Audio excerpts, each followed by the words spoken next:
In the year 2024, I ended up accomplishing 18 of my 24 New Year's resolutions. Here is how I did it. It starts with this. And if you don't know what this is a bingo sheet. But not just any bingo sheets. I call it goals bingo sheets. And if you look closely here, each and every single box has a goal.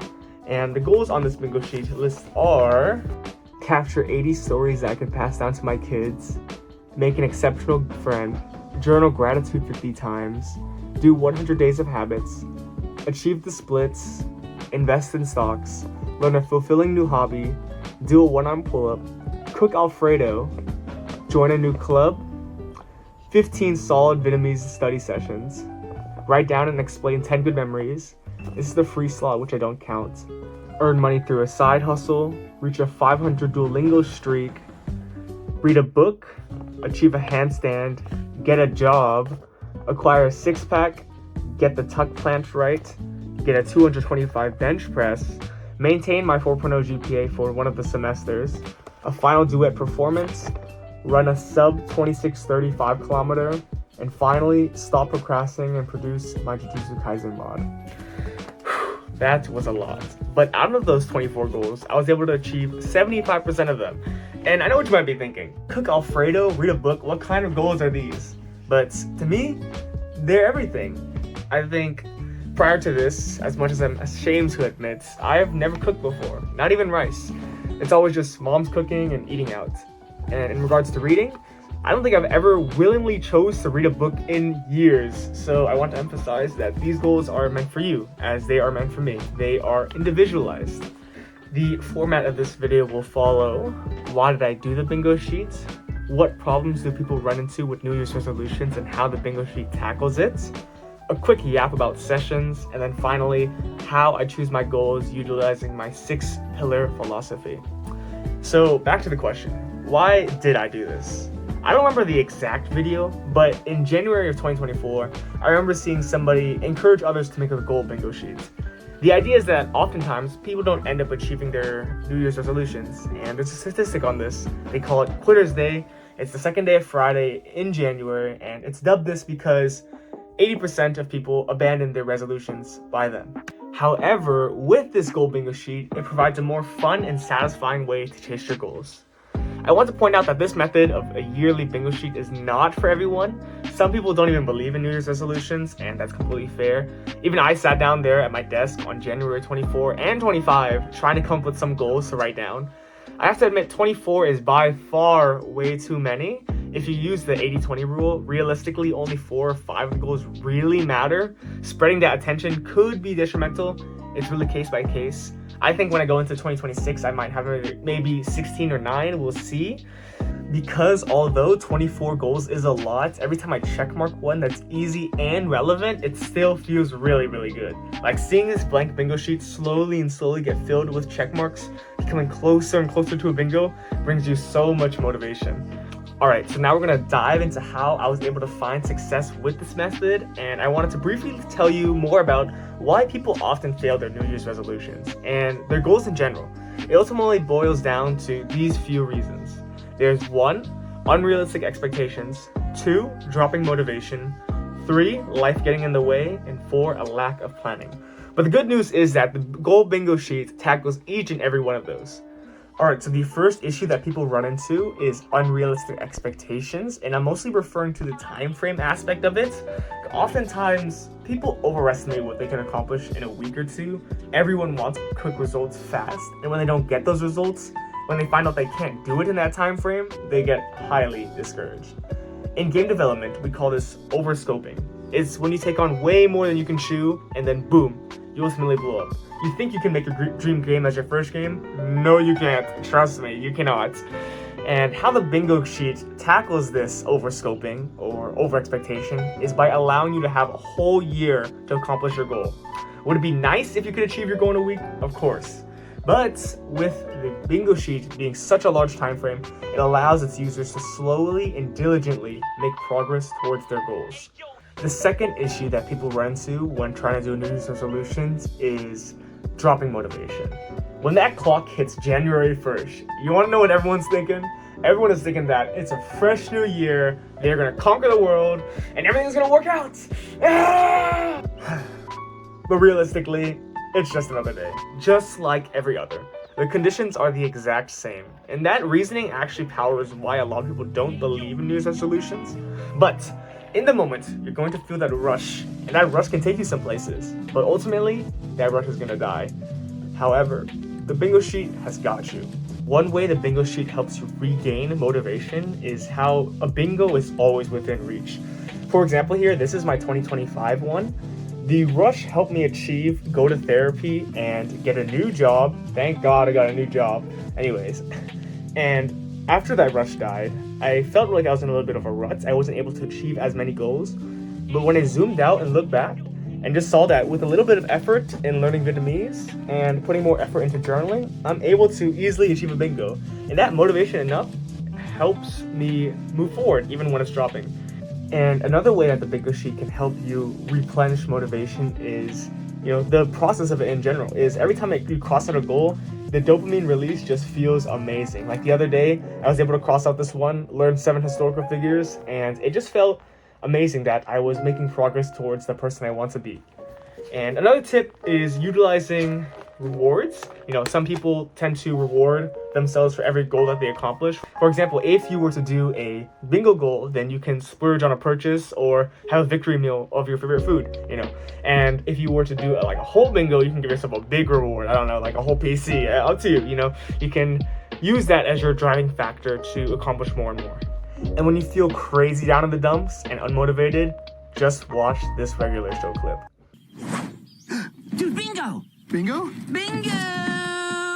Bingo! Bingo! Bingo! Unironically, this clip single-handedly motivated me to chase that bingo. I literally have it set as my alarm sometimes, and it's just, I don't know. I just love regular show, but I digress. Alright, for the third reason in regards to why people fail their New Year's resolutions is simply just life getting in the way, I understand. Life sucks, man. You want to do this one thing and then so badly, and out of nowhere, your dog dies or your car crashes, and it sucks. It really does. And I completely understand why you would completely crash down and just not want to do productivity for a week or month. I've been there. And all I can really say is that the bingo sheet really helps you give you some guidance. At times where I don't even know what I value, I would just look at my bingo sheets, and if I felt like I needed another mental health day, then I needed another mental health day. And that was completely okay, because I knew that when I was ready, I could just look to my sheets and think to myself, alright, what can I do right now to feel productive? On those days where I'm like, alright, I feel like putting in some work, I can just sit down and ask myself, alright, this is where I turn around. This is where I start the upward spiral. How can I start it? And I would just look at my bingo sheets. And the answer would just be, all I have to do is 25 minutes of good work. Just 25. 5 minutes of ab exercises, 5 minutes of yoga, 5 minutes of meditation, 5 minutes of drawing, and 5 minutes of journaling. And you might think it's ridiculous, but those small steps, those tiny steps make you feel really productive. It's like when you take a shower, you feel amazing. And those all contribute to tiny goals on my bingo sheet. So on my bingo sheet, there's do 100 ab exercises, meditate 100 times, journal 25 times, and embody 9 drawing lessons. And last year's there was a split, so hence the yoga. But my point is that when you combine this with a large time frame, utilizing these small, manageable steps, it really helps you move forward. Even when life isn't going your way, you're able to make progress and quantify it with this method. Alright, the fourth issue that people mostly run into is a lack of planning. You can't just be like, alright, I'm going to make a game and end up with a game. It's not how it works, trust me. I know. I think one of my favorite ways of demonstrating this is with this example. If I were to ask you what 5 times 3 was, you'd be able to say 15, easily, right? But if I asked you what 834 times 251 was, it might require a pen, but you could get it with time. But the point I'm trying to get at is something as trivial as a math question requires you to get a pen and paper. However, something as complex and achieving your goal and your whole life structure, you're gonna approach that without one. I don't know. I think you could give it a second thought. Making a game requires some sort of planning. You can't just go into it all willy-nilly. You have to take this seriously. And having a plan is the most important aspect when it comes to this bingo sheet, because it connects to all the other issues. A good game plan allows you to understand and manage your expectations. It motivates you by posing as small, easy-to-do steps that make you feel nice when you accomplish them. And finally, it helps guide you in your journey when you feel like your life is a mess. How the bingo sheet tackles this lack of planning is in its own creation. So when you make a bingo sheet and come up with your goals, try to at least write one actionable step for each goal you write down. So if you look here at my old goal sheet, for something like the splits, it'd be easy. One actionable step that I could take is just doing some yoga. And for the bench press, it would just be going to the gym. And there's a lot of simple ones, and some might not always be quantifiable, like cook Alfredo. The actionable step would just be, researching on, what I need, or it could just be starting out with a smaller step, or first, the next actionable step is cooking eggs. You want something to be able to build up to it. You don't want to just be write down, cook Alfredo, and just hope and pray that one day you get the motivation to just boom, just do it. Though that is some good advice to just do it at times. Some goals that are more complex, like my producing a mod, that takes planning. All right, now that we've discussed the issues that people face and how the bingo sheet tackles that, I wanted to let you know that goals aren't necessarily everything. It's not the best things to chase after. I'm not going to bore you with an entire lecture on Atomic Habits, which is the book I chose, by the way, and it's amazing, and every page is liquid gold, but I digress. But the point I'm getting at is the book emphasizes processes rather than goals. Because let's say your goal was to get a six-pack. That's very broad. What even check marks that? It fluctuates based on diets, flexed or unflexed, bloated or not, yada, yada, yada. But what if your goal was to do 100 sit-ups every day for 100 days? Now that is something more quantifiable and something that will systematically help you achieve your goal. However, it is also important to acknowledge that sometimes after people hit these goals, after they do 100 days, they lose that motivation. And over time, they lose that core muscle that they build over time. But, let's say your goal was just to output one game, right? So you keep learning about game development, and then you publish it, and then you leave it, and you don't ever learn about game dev again. That game will always be there. It always exists. And whether you keep that habit of learning or not, it will just be there forever in your collection. And you can be proud of that. And depending on what your goals are, it's really case by case, because for something like fitness, you obviously want to maintain that, but something like a creation, like a publish, and you're done and you're satisfied, then that's perfectly fine. So just always keep these things in mind, the differences between systems, goals, and all that, the whole jargon. All right, so comparing my goals from 2024 to 2025, they are more systems based. I won't list that all, but here are a few. Instead of writing down be with my family more, I wrote down hang out with my family 12 times. And instead of getting a six-pack like in this one, I just wrote they're doing 100 ab workouts. And instead of learning to draw, there's 9 drawing lessons. So this one's a lot more systematic compared to my last goal and more quantifiable. But I do understand it does sound a lot cooler when it's just a goal. For example, build a functioning trade model and bench 225. Those sound so prestigious and cool. Then work on a trading model 10 times or chest press 50 times, choose your poison, you know what I'm saying? Now you may be asking, brother, how do you come up with these goals? And to answer that, let me tell you what I call the 6 pillars. And I revolve my life around this too much, but basically what I'm trying to get at is I make sure that each goal that I list here is at least somewhat tied to one of these 6 pillars in some capacity. And these 6 pillars are financial, career, relations, physical, mental, and creativity. It's sort of what some people call stats maxing, but I think it's more than that. Sometimes when I feel down about my progress, what really helps me is reflecting on my past achievements. It's really motivating, especially when I'm comparing myself to other people. Sure, my body isn't the best right now, or, oh, this one guy is so much richer than me. I think to myself, at least I got, money. At least I got a JOB. At least I got a 4.0 that I've maintained. at least I have a plethora of hobbies like dancing, game making, and chess, and at least I got a solid physique, you know. These past achievements really help motivate myself, and this is why I live by these 6 pillars. But moving back to how these 6 pillars affect, it's just I try to base my goals off of this. For example, drawing, obviously creativity, family bonding, relations, you know, one-arm pull-up, physical, go to therapy, more mental. So, you know, I always just try to think about how a goal will contribute to my overall pillars, but that's just me. But, you know, you can do whatever you'd like, but that's just my recommendation. Additionally, you could just ask yourself, if I could have anything in the world right here, right now, what would I want? Or what would I want to do? Or what would help me feel fulfilled? Or just what would be cool to have or do, you know, or a cool thing to learn? Then simply set up your goal, break it down. Like, for example, back to the game making idea. Instead of just make a game, it could be separate it into learn pixel art, learn coding, watch 5 game tutorials. You know, the possibilities are endless. You know, break it down for how it fits for you.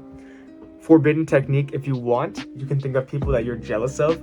I think jealousy and comparison can be used for some food for thought when it comes to thinking about things you want in life. It can give you some guidance towards whether you want this thing or not. For example, I might not be jealous of someone who does karate because I don't want to do karate.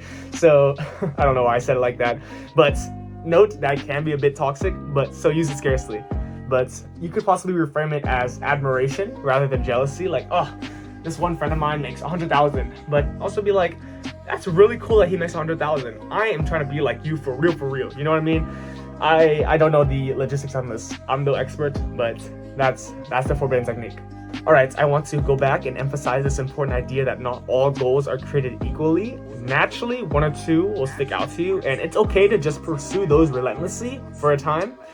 I would say acknowledge that sometimes some goals will take a long time, like meditate for 100 times. I can't necessarily cram it in like 1 week, so always keep that in mind. But, you know, some goals like learn about 7 historical figures, I could technically cram that into 2 days. You know, so know which ones you want to allocate your time to, and always be aware what really matters to you. And chaining onto that, I want to talk about that it's always okay to change a goal. For example, starting 2025, I had some desire to get into rock climbing and learning a crash course on psychology. However, some things took a turn, and I ended up having a really bad eczema breakout, and I ended up replacing my goal sheet with 2 more goals. So you can see here, these aren't the original goals. So I replaced my 2 weakest desirable goals with something that more aligns with the struggle that I'm currently going through, which is, so instead of the crash course on psychology or rock climbing, I put meditate 100 times and fix my skin. These are things that will help me, you know, fix my eczema. My point being is that this path is not linear and you need to be flexible. Finally, speaking on this non-linearity, it takes time, you know. The success in your goals are ultimately achieved through the buildup of habits. For example, last year in 2024, I achieved my first goal in around March, but as time passed, I was able to exponentially gain more and more as, you know, more things came together. Like by September, I had way more than I have achieved in just 3 months of that March. It's because some things take time. For example, like the journal 50 times of gratitude, that one was like, you know, eventually I would get to it, but I'm not gonna get that immediately, right? Or 100 days of habits. These things take time to build up, and they aren't just all boom. But anyways, that ultimately concludes the video. I want to end off by encouraging each and every single one of you to create a 5x5, 4x4, heck, even a 3x3 bingo sheet with any goal you want to chase, big or small. Just sit down and think to yourself, what do I want? Or what would be something cool to have or do? You don't have to start on January 2026, although it would be satisfying. I hope to make a video during that time, during 2026, making mine with you guys. But I know my timing isn't the best, so good luck. If you have experience with a bingo sheet like this, or have any questions, or have anything to say, really, feel free to leave a comment. I would love to hear it. I do plan to make more videos where I talk about my experiences with different arcs in my life, like the game development arc, which I've mentioned a lot, my experience with dancing, public speaking, or investing. There is a lot I have planned. So if you're interested in content like that, feel free to subscribe, and I'll catch you later. Peace.